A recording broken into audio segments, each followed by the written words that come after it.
Hi everybody, welcome to the Stellium Astrology podcast. I'm Stephanie James, your host, and today I am back after taking a little break.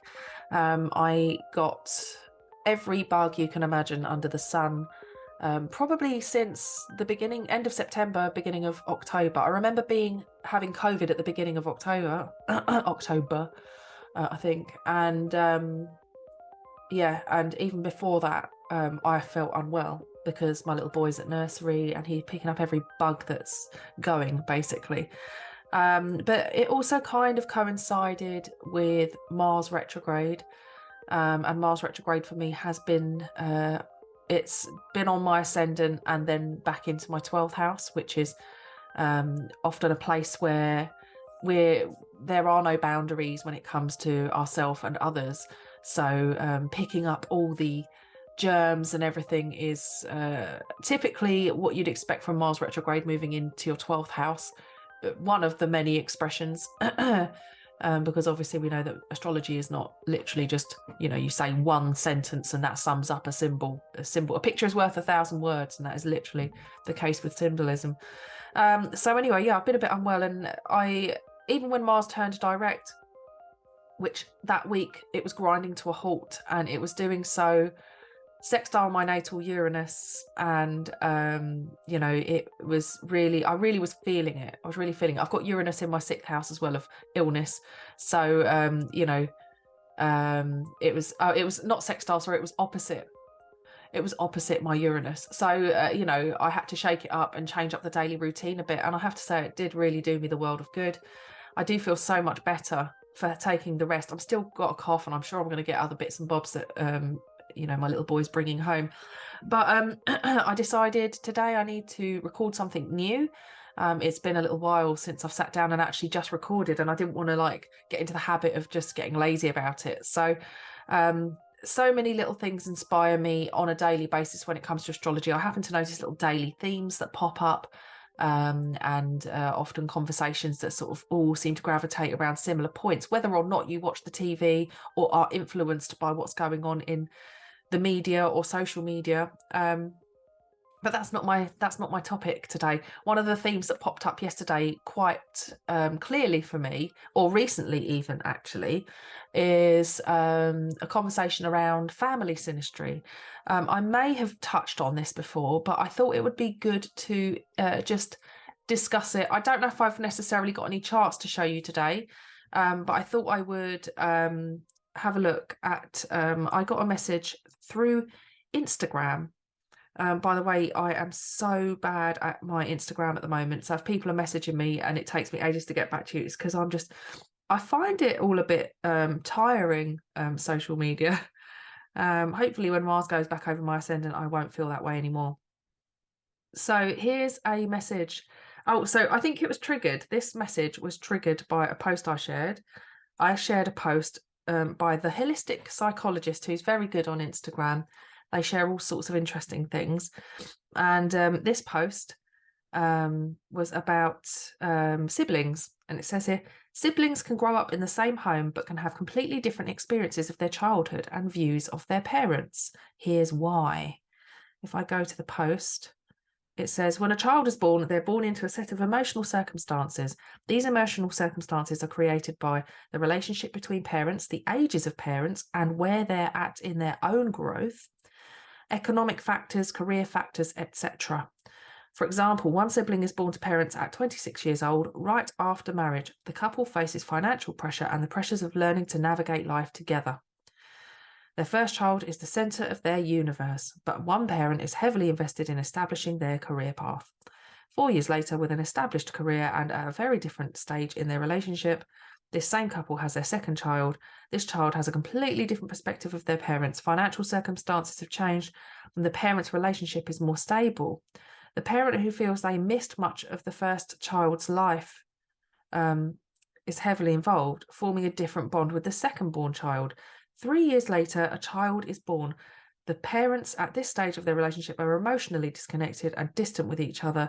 The child senses this disconnect right away. Unconsciously, the third-born seeks attachment stability to cope with emotional disconnect, meaning the third child is overly needy of one parent's affection. So it goes on. It's really interesting because if you think about that post, I'll have to share it just so that you can actually visit it and have a little look yourself.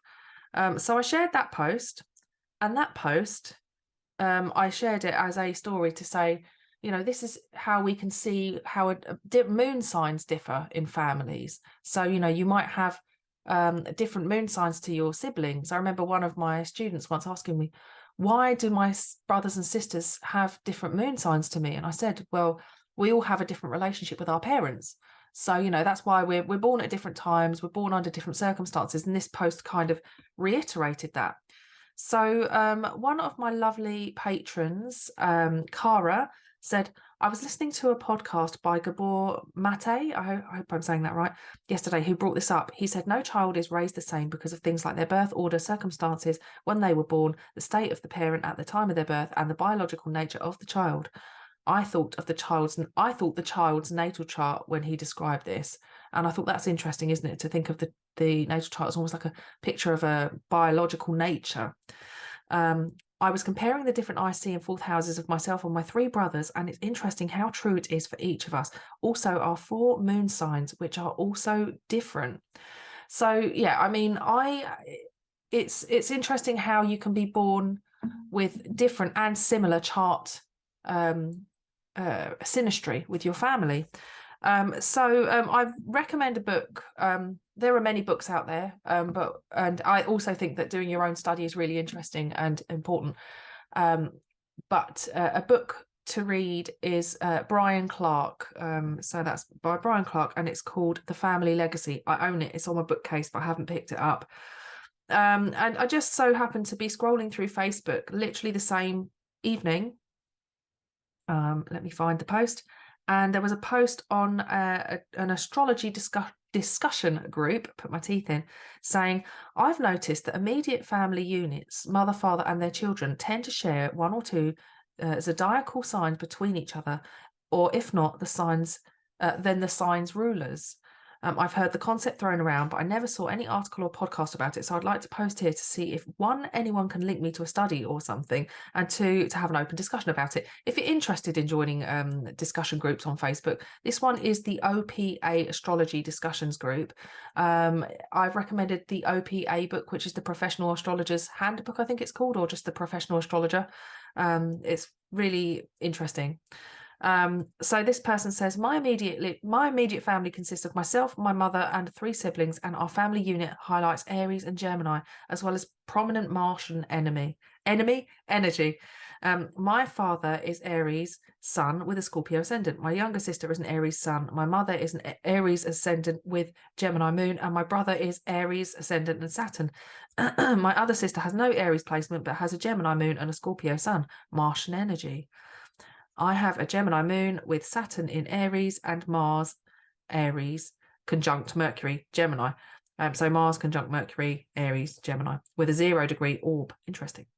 My mother's family unit consisted of 4 people, 1 Libra rising, 1 Libra sun and Gemini rising, 1 Gemini moon and 1 Gemini sun. My father and his father have an Aquarius moon, while his mother and 2 half-sisters are all Aquarius sun. So I just thought I would read that because it's worth observing and thinking about what that can mean for your family. So it got me thinking about my own family. And one of the things that I've noticed with my family, so an astrologer who I went to see, Mary English, years ago, when I first went to see her, she told me to check my family tree, and you'll notice that certain things echo. Now, I'm just doing this from memory, so please, apologies. I'm not the best prepared, but like I said, I just wanted to jump on and talk about something today. But I know, like with my chart, I am a Capricorn sun, Scorpio moon and Gemini ascendant. So I've got a bit of fixity, a bit of cardinality, and a bit of mutability. My mum is a Cancer sun and Cancer moon, so cardinal and watery. And she has got a Cancer ascendant, Cancer moon, and she's a Virgo sun. So she's got a mutable sun. My sister is a Pisces ascendant and a Cancer sun and a Sagittarius moon.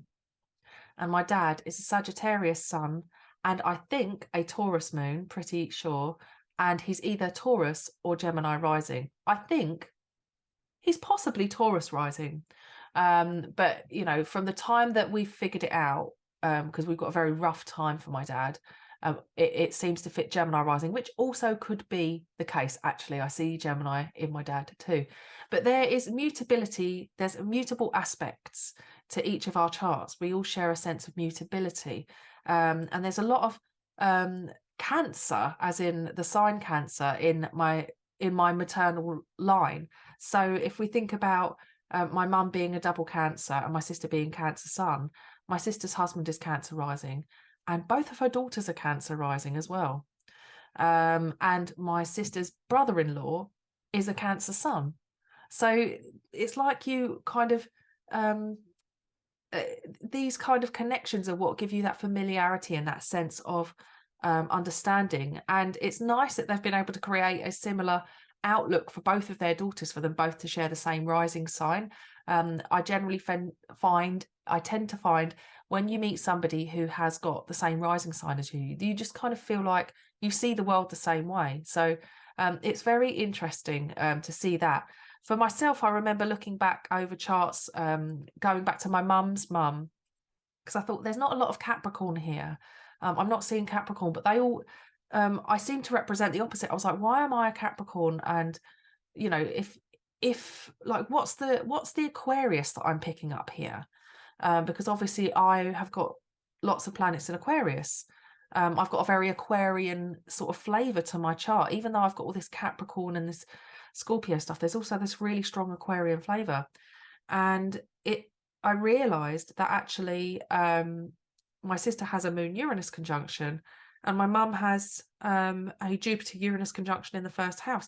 So she has a Uranian quality about her, and it's in her first house. So it's a part of her personality is going to be a little bit quirky and different. And my mum is the queen of screens. She's surrounded by her iPad, her computer, her phone, the television. Like when you go to my mum's house, the room that she spends most time in is so full of electricity. It's like, to me, I'm like exhausted by it. Usually I come out and I'm like, whoa, too much electricity. I need to, like, you know, detox from that environment. So there's a Jupiter Uranus conjunction in the first house for my mum in Cancer, and then my sister's got this moon Uranus in Sagittarius, and my sister married somebody with a moon Uranus conjunction as well. So interesting to see that is appearing as well. So all of that I find very interesting, and also the fact that it explains how I kind of fit in. But because of all of my Aquarius stuff is on the midheaven, or around the midheaven, and higher up in the chart, and I have a Jupiter Uranus conjunction just like my mum, but mine's in Sag in the 6th, it kind of explains this sense of having to do things differently. I have to do it, dance to the beat of my own drum. And for me, it's about pretty much the way I go about my daily life and, you know, work. And, you know, there is no organization. You may have been able to tell from the podcast and the way that I do it. There's a loose organization, there's a loose plan, but I have to allow myself freedom within that because I don't like to be restricted. And because the podcast is my project, I'm allowed to be the boss and say what I want to do. So that is, you know, one of the great things about kind of finding work that you can take your own approach to, or be your own boss in a sense. So yeah, so that's how I kind of found that I fit into my family. But I still was like, well, where's the Capricorn stuff coming from? Because I don't see a lot of Capricorn in any of my sister's got a bit of Capricorn. She's got it on the midheaven, but I don't see a very strong Capricorn flavor immediately in my immediate family unit. However, my grandmother, my mum's mum, has, I think, Jupiter and Venus in conjunction either side of my sun. And my mum's dad, my grandmother's husband, was a Capricorn, born, I think, 2 days before me or 3 days before me. So there is a Capricorn connection. And I've always been, my mum said that she was always very much like her dad, you know, and you'd imagine with like a Virgo sun, and she has Mercury in Virgo as well. Those signs are in harmony. Capricorn and Virgo being earth signs are in harmony. So there's a nice connection in that respect. So it's interesting that I could be born a Capricorn but still have all of this Aquarius stuff, so that it makes me, even though I'm a Capricorn, I'm different. And I feel that. I really feel that. And not different in like, oh, I'm just different and nobody gets me, boo-hoo. I'm not like being emo about it. It's more about the sense of understanding that I am not like the rest of my family. I'm definitely different. I take things a very different approach. But it is in my family. It does go back. You know, the Scorpio's explained as well, because my grandmother is a Scorpio sun and she has an Aquarius moon. So she's got, you know, this interesting synastry. You see patterns. It's almost like we are, you drop a pebble in a pond and every time the ripples move out and move back in, they cross over and they create interference patterns. And the interference pattern is created by the same pebble and the same edges of the pond. And each pattern you get is going to, I suppose, carry an echo of that original pebble, but it's going to carry a different message each time. And perhaps what's happening when we are going through our family tree is we are reading the interference patterns of the little pebble that dropped into our family pond, or the pond below our tree. So each birth chart is like a planetary snapshot of the interference pattern of our family heritage and our family line. I don't think it's restricted to being a blood relative either. I think that when you are adopted, or if you are maybe taken into, I don't know about fostering, that's not something I've actually looked into, but I think with adoption, you would likely be taken in by people who have synastry with you. Whether it's like synastry that is cooperative or if it's resistant in the sense that you have a good or you know, it was a good or bad relationship with that person, but you can be born into a family like that. So synastry, like I've said a million times with my counselling studies teacher, he said relationships are the vehicle of change. Not just our romantic relationships, even our familial relationships, we are born and we grow into these individuals, and then we have to navigate the world as a human, not really understanding the bigger picture as in why we're here or how we really all came about, but we're trying to make sense of the bigger questions while dealing with the small stuff on a daily basis. You could say that we're trying to make sense of the transpersonal while we're dealing with the personal when it comes to a planetary kind of expression. And synastry is one of those things where we can take advice from people that we like, respect, aspire to. Maybe we look up to them on our midheaven, or maybe we, resist people who, represent something that we don't really understand or like about ourselves, potentially something that we don't like about our own descendant, and they highlight that area of our chart for us. But ultimately, there does seem to be these patterns that work through us on a planetary sense and echo our ancestors. My grandmother on my dad's side was a very, very harsh, no-nonsense, stoic woman. And when I looked at her chart, I was not surprised to find out she had a Capricorn moon. And it's funny because like I'm a Capricorn sun and my best friend has a Capricorn moon, and there's something wonderful about that synastry. But she was a full-on like you could say she's a bit of a battle axe. Like she was very, very strong arm, very no nonsense, very traditional, very old school. And she really did. I look at her and I think she is so Capricorn. Like I really saw her moon, the maternal, the grandmother, the matriarch. And I think my dad's dad, I think he's a Taurus. So like I said, I'm doing this off the top of my head. The stuff that I've told you, I know. But yeah, I haven't got all the charts in front of me. But I just wanted to do it because I wanted to share. It doesn't even have to be specific degrees, though you can share degrees with people. And it can be very illuminating going back. But obviously, when you do your family tree, you don't know birth times unless it's specified. And that's lucky if it is. But if you can go back, just cast a chart, you'll get a rough moon sign, you'll get a sun sign, and you can kind of, you know, work with that. Or if you're lucky, you might have times. I was lucky that my grandmother seemed to remember when she was born. She told me what her mum told her, and she remembered when my granddad was born. I think she had a rough idea of his time, and she had rough ideas of all her daughters as well. So I've got all my mum and my aunties and my grandmother, and my grandfather, and I'm lucky to have that. But even if you go back, you can see patterns emerging. So I hope that you feel inspired actually to have a little look. And it can be a bit challenging if maybe you don't have a good relationship with your family enough to ask them about people's birth dates, which can be challenging. That might be an opportunity for you to explore your own chart on a greater level, and look at perhaps your fourth house and your moon and your IC, and have a look at what that might mean for you on a personal level. But if you are able to tap into this heritage of astrology by going through the family tree, then definitely cast birthday charts for your family members. And you might notice as well, because if you think about the differences between siblings being born and having different moon signs, so like for myself and my sister, I've got a Scorpio moon, which is all about holding on and